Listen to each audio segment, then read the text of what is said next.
Right, so in this video, I've moved on to chapter 19. I'm going to start off by looking at the equilibrium constant, Kc.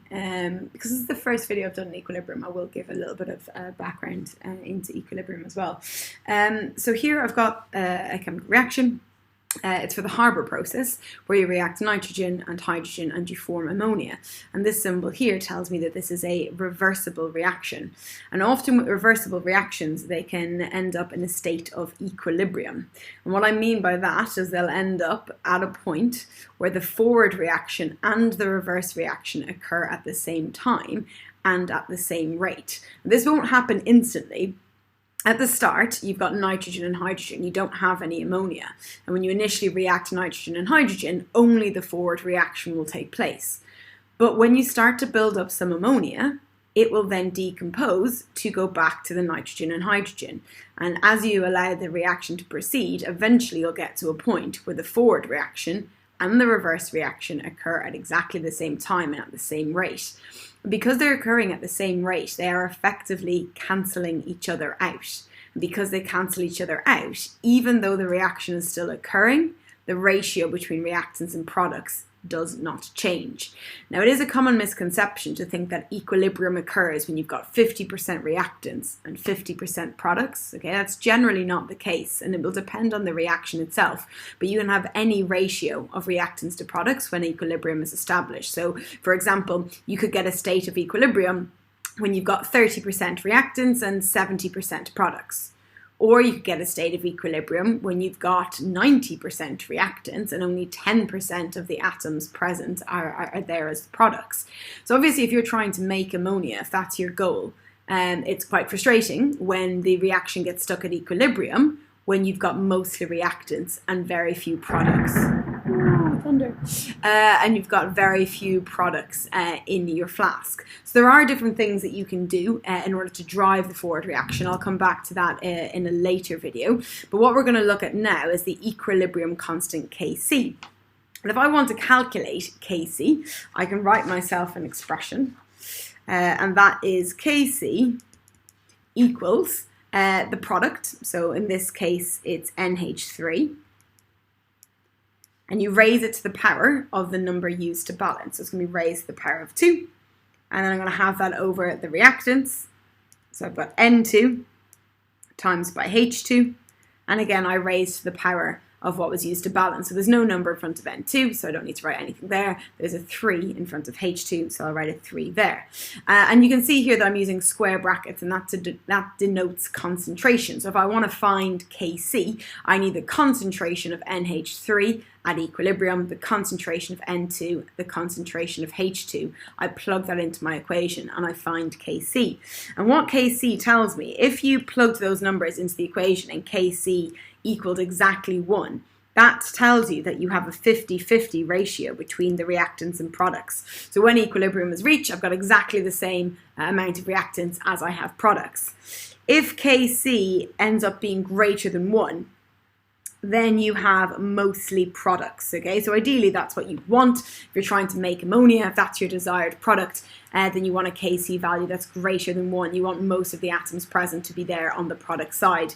And if you've got a Kc value that is less than 1, then you've got mostly reactants in your flask. Again, that's usually not so desirable. And the greater the number, the greater the ratio of products. And again, the smaller that number, the greater the ratio of the reactants. So calculating Kc is very straightforward. If they give you the concentrations, you just plug it in. One thing I do want to point out, though, is the difference between writing Kc expressions for homogeneous and heterogeneous equilibria. So this equation here that I've initially written, this would be homogeneous because all of the species in the reaction are in the same state. They're all present in the gaseous state. And when I'm doing it for homogeneous equilibria, I just plug in, so I just write the equation exactly as I've done here. But if I give you a slightly different example, another reversible reaction, so I've got solid carbon reacting with steam, so water there as a gas, and it's forming carbon monoxide, which is a gas, and hydrogen, which is a gas. So this would count as a heterogeneous equilibria because you've got 3 species in the gaseous state, but you do have 1 species in the solid state. And when I'm writing the Kc expression for that, I do apply the same principles, okay, but I don't include anything in the solid state. If I had something in the liquid state, I also would not include it. So I'm going to leave out the solids and I'm going to leave out the liquids. And then I write my expression just as I would have done before. So I take the products and they go on the top line. There's no numbers used in the balancing equation, so I don't need to write any powers. And then on the bottom line, instead of having C and H2O, I'm just going to have H2O because that's present as a gas. I leave out carbon, which is present as a solid. Homogeneous equilibria is more common. You'll see that in all of the exam questions. They're typically all gases, they're all aqueous.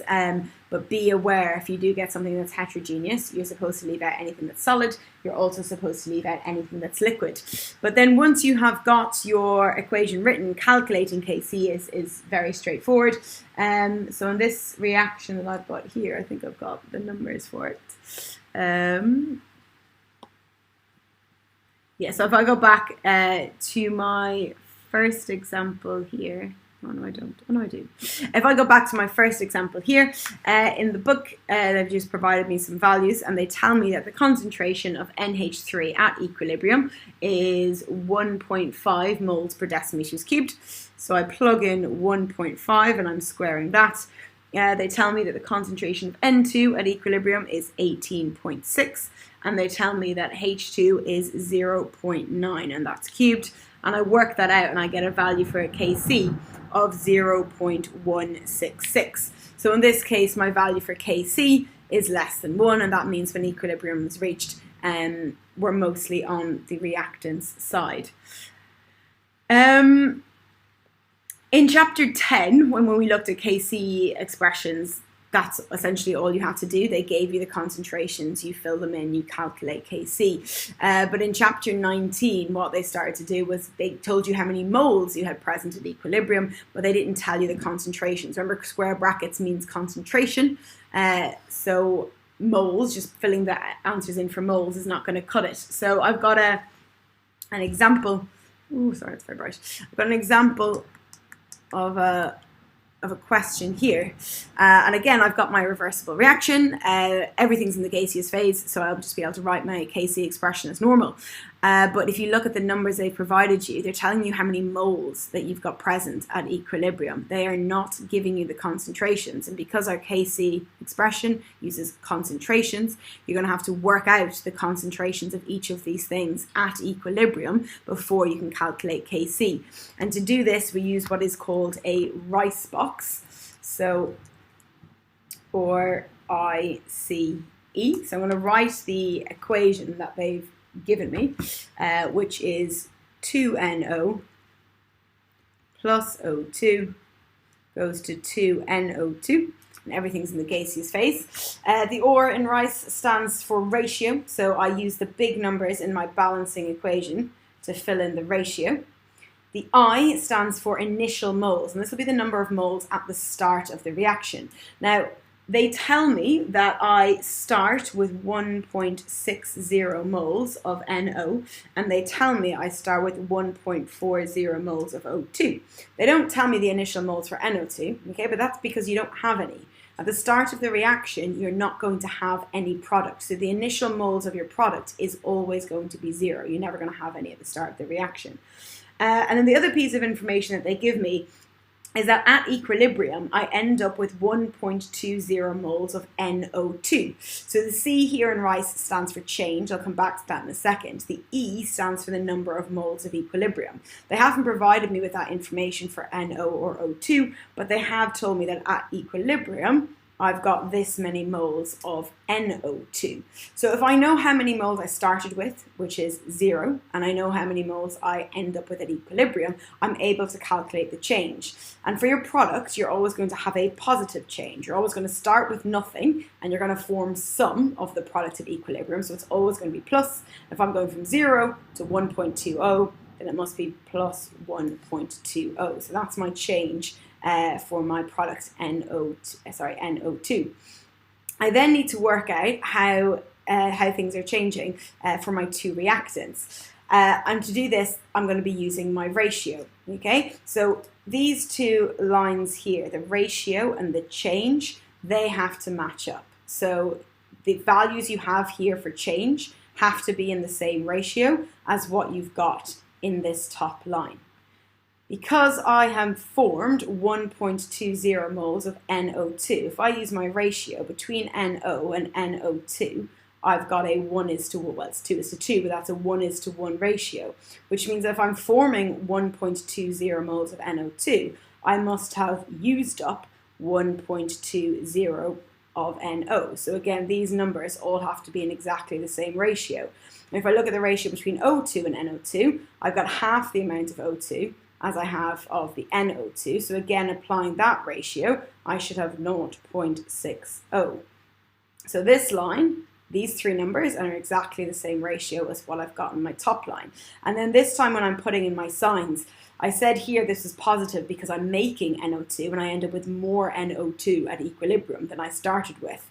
It's the opposite for your reactants. You start off with a certain amount, but then you use that up and you're going to have less reactants at equilibrium. So I've got a negative sign here and a negative sign here. And then to find out my number of moles at equilibrium, I just minus. So 1.6 minus 1.2 is 0.40. So I don't have any sign there. And 1.4 minus 0.6 is 0.80. And this is the number of moles of each thing that I have at equilibrium. Now again, that's still just number of moles at equilibrium. I need a concentration. If I go back to the question, it tells me that I'm doing this in a container that has 4 decimeter cubed volume. When we're calculating concentration, the unit is moles per decimeters cubed. We've got 4 decimeters cubed. So we know I've got 0.4 moles in 4 litres. How many moles do I have in 1 litre? I have to divide, sorry, a litre and a decimeter cubed are the same thing. That's why I've just said the word litre there. I need to divide by 4. And here I would need to divide by 4, and here I would need to divide by 4. Because this is the number of moles you've got in 4 decimeters cubed. Divide by 4, I'll find out how many moles I've got in 1 decimeters cubed. And when I do that, I end up with a value of 0.10, 0.20, and 0.30. And these are concentrations. And they are all in the units moles per decimeters cubed. And because I've now got 3 concentrations, I can plug these values into my Kc expression. So if I go back up and I look at my equation, it's homogeneous at equilibria. They're all gaseous. So if I wanted to write an expression, I would just write Kc equals, I take my product, NO2, and again I'm using square brackets for concentration, and that's squared, because it's got a 2. I've got NO, which is also going to be squared, and I've got O2. And then I can just take these 3 numbers, plug them in here, and work out what Kc equals. Again, I can put these numbers straight in because now I've got concentrations, which is exactly what I'm supposed to have. And I work out that my value for Kc equals 45. And again, this time it's greater than 1, and that tells me that in this particular reaction, when equilibrium is reached, I'm mostly on the product side, not the reactant side. I'm going to do an exam question in a second on this. Before I do, just a quick word on units. You need to be able to calculate the units for the equilibrium constant Kc. And this is quite similar to what we did in chapter 18 when we had to calculate the units for the rate constant K. So just to remind you, for the rate constant K, I've written here a rate equation, assuming that one of my reactants was first order and my other reactant was second order. This equation is going to be different for every reaction, but once you have your rate equation, you can rearrange your equation to find K. Similarly with Kc, we've just written some Kc equations, so I've got my product C squared over B squared and A, so I just made up some equations. And what you need to do then to find your overall unit is just plug in the units for each thing into the equation. So for the rate constant K, I've got rate as part of my equation, and the units for rate is mole per decimeter cubed per second. And then on the bottom line, I've got concentration. So concentration is just mole per decimeters cubed. And then here I've got moles per decimeters cubed, and that's going to be squared. So what I can do is on the bottom line, the moles per decimeters cubed cancels out with the moles per decimeters cubed on the top line. And then what I'll need to do is simplify that bottom line a little bit more. So I've got this squared, so mole squared is going to be mole to the 2, and then decimeters cubed. When I square this, I'm basically multiplying -3 by itself. And in indices, when you're multiplying, you actually add the numbers. If it was dm to the -3 times dm to the -3, I do -3 minus 3, which is -6. And then to simplify this, I bring whatever's in the bottom line to the top. And when I bring them to the top, I end up changing the sign. So the seconds stays where it is, but the moles comes from the bottom to the top. And that sign changes from 2 to -2. And the dm to the -6 becomes dm to the +6. Now, it is common convention to rewrite that with the positive 1 at the start, but either way, you're going to get your marks. And that's my unit for K. Working out units for KC is actually even easier, but it follows the same principle. But I don't have rate in my KC expression. I just have concentration, so I'm not going to have anything per second. I'm just going to have moles per decimeters cubed. So here I would have moles per decimeters cubed squared on the top for the C squared. The B squared also gives me moles per decimeters cubed squared. And then I've got A, which is moles per decimeters cubed. This will cancel with this, and then on the bottom line I've just got moles per decimeters cubed. I need to bring it to the top, and again when I bring it above the line, the sign is going to change. This is at the moment is mole to the +1. It's then going to become mole to the -1, and dm is to the -3. I bring it above the line and it's dm to the 3. And again, you can write that with the dm first. It's just common convention, but it's not wrong to leave it that way. So what we'll do now is we'll have a look at one of the exam questions that ask you about this. So here I've got an expression. It's actually the Haber process, the same one we looked at before.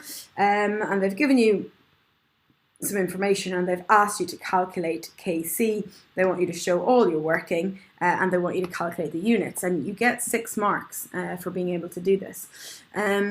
So it tells you that the chemist mixes this quantity of N2 with this quantity of H2, leaves it to reach equilibrium.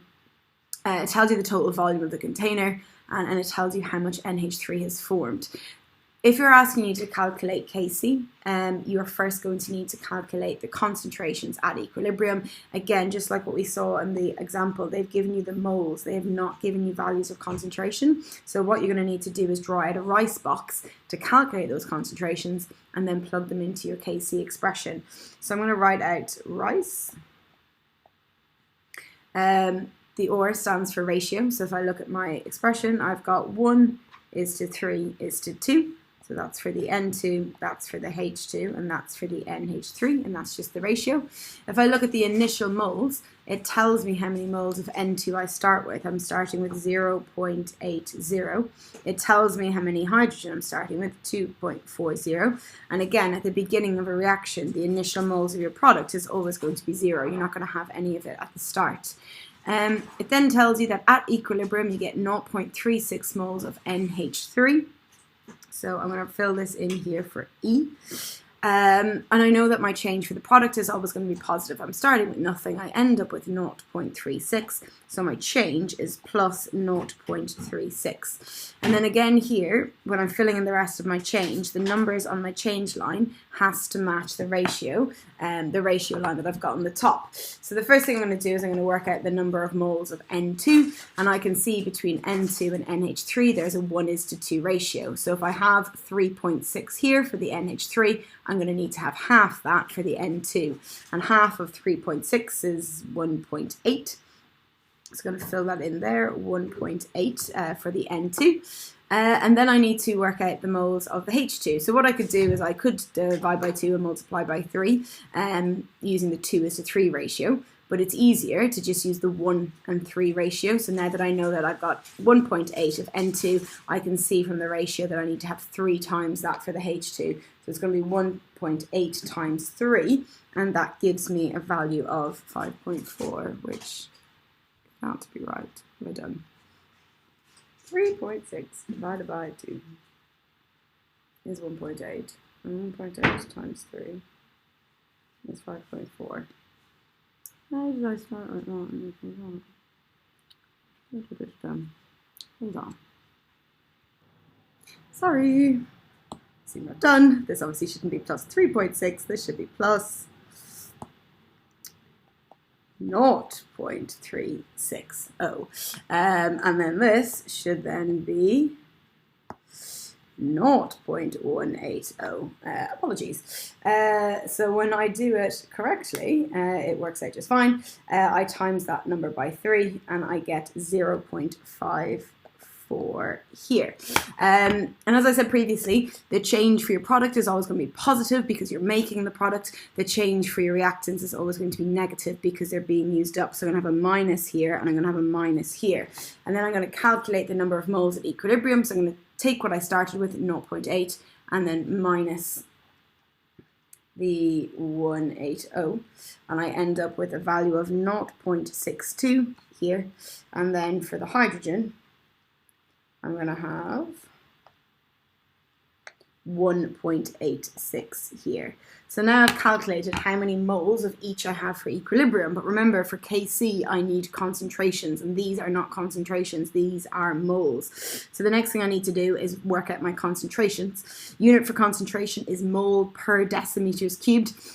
But if I look at the question, I can see that this is the number of moles I have in 5 decimeters cubed. So what I'm going to have to do is divide each of these values by 5 to work out how many moles I have per decimeters cubed. And if I do that, I'm not really bothered to do that.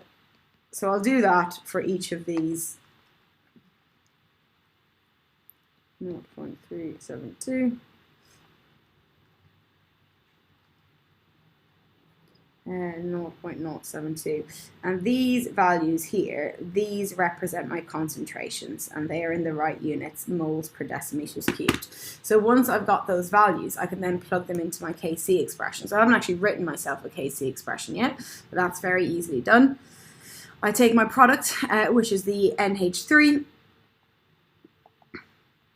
I put it in a square bracket and I'm raising it to the power of 2 because it's a big number 2. And then I've got my reactants and I've got N2 on that side, and then I've got H2 to the power of 3. And now that I have my concentrations worked out, I'm just going to fill these numbers into this expression and I'm going to solve for Kc. The other thing that you're asked to do at the end is they also want you to calculate the units. So again, if I have a look here at the units, I've got something squared at the top, I've got something cubed there at the bottom. So what I can do is I can cancel this with this, and I'm left, obviously I've got 3 at the bottom and 2 at the top, so I'm still left with one of these on the bottom, and then I'm able to multiply out my units. And when I do that, I'm going to have moles times moles is going to be moles squared, and then the decimeters cubed times decimeters cubed is dm to the minus 6, and then when I bring those values back above the line, I get mole to the minus 2 and dm to the 6. So that will be my unit. And then to get the final answer for Kc, I just need to plug these numbers into that expression. They do specify you need to show all of your working, so please don't do any of it on your calculator, okay? It's for 6 marks and you're going to clearly want to show what it is that you're doing. If you make a simple mistake at the start, something stupid like I've done and just multiplied it by 10 for no reason, showing your working clearly will enable you to still pick up most of the marks. You will get error carry forward. If you just plug everything into your calculator and you get the answer wrong, you're going to lose all of your marks for that question, so please make sure you do show everything clearly. A lot of these Kc calculation questions are the same, but they do require practice, so make sure you have a go at doing as many of them as you can. One of the most common mistakes is forgetting to divide by the volume, so just make sure you are paying attention to that and you're actually getting concentrations before you plug them back into your Kc expression. The other thing to look out for is when writing your Kc expression, make sure that if you've got a heterogeneous reaction, that you don't include anything solid or liquid in your Kc expression.